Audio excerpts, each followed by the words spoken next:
Nous devons voir en nos frères une excellente opportunité de donner des preuves d'amour à notre roi.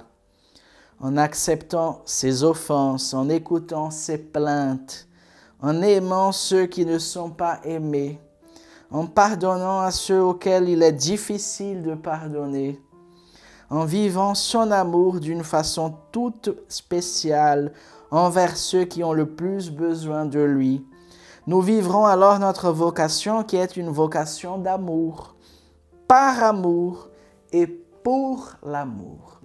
Vous voyez, le cœur de la vocation Shalom est cet amour sponsal. C'est à partir du Christ, l'époux de mon âme, que je vais vivre cet amour. Parce que sinon, si c'est basé sur une réalité limitée, à un moment donné, nous n'en pourrons plus.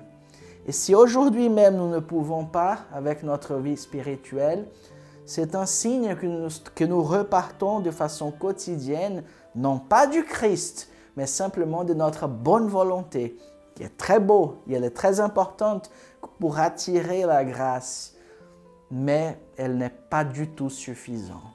Car il va nous falloir un amour qui est prêt à pardonner et à donner des pardons difficiles, à aimer ceux qui ne sont pas bien faciles à aimer, à écouter les plaintes des frères et sœurs, à les écouter et à ne pas les entraîner dans leur logique, mais essayer de les sortir avec charité d'une logique de plainte et de malheur. En acceptant même ces offenses, sans vouloir entrer dans une autre logique perverse qui est celle de la vengeance. Il y a plusieurs façons de se venger et de façon très subtile. Parfois, nous ne reconnaissons pas, mais dans certains rapports difficiles que nous vivons, il peut avoir glissé à l'intérieur de ce rapport une certaine logique de vengeance, de faire payer l'autre pour ce qu'il m'a fait souffrir. Le Seigneur veut en fait générer en nous les mêmes sentiments du Christ, car nous sommes ses âmes épouses. Et alors, en nous unissant à Jésus, nous, du haut de notre croix quotidienne, nous pourrons dire au Père, pardonnez-leur, ils ne savent pas ce qu'ils font. Nous pourrons dire, tu peux entrer dans mon intimité, aujourd'hui tu seras avec moi dans le paradis qui est le lieu où Dieu est présent, c'est-à-dire mon cœur aujourd'hui. Je te laisse entrer et faire partie de ma vie à nouveau, toi qui m'as offensé.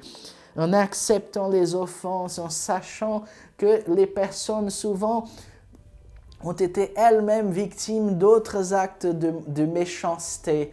Et en ayant le courage de casser ce cercle et en introduisant l'amour de Jésus, nous allons commencer à changer le monde avec cet amour qui se déverse et qui se répand sans cesse dans le cœur des uns et des autres.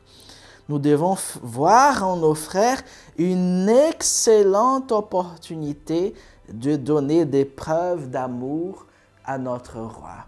Donc l'autre, il est l'outil dont Dieu se sert pour que nous puissions l'aimer lui. C'est ce qu'a fait à François d'Assise de s'arrêter et de faire un acte de violence intérieure incroyable pour embrasser le lépreux. Bien sûr, c'est la conséquence d'un amour fou qui n'avait pas besoin d'embrasser le lépreux. Il aurait pu quand même juste l'aider, juste lui indiquer un chemin, lui faire une aumône. Mais lorsqu'on est dans la sagesse de Dieu qui est cet amour fou, alors on va au-delà même de toute expectative. Qui est l'amour dont bénéficiait François, fou, cet amour qui l'a fait être ivre à un tel point que sa plus grande difficulté qui était les lépreux devient un moment des plus privilégiés de son intimité de Dieu, que cet amour nous habite afin que nos frères et sœurs connaissent Jésus à travers le don de notre propre vie.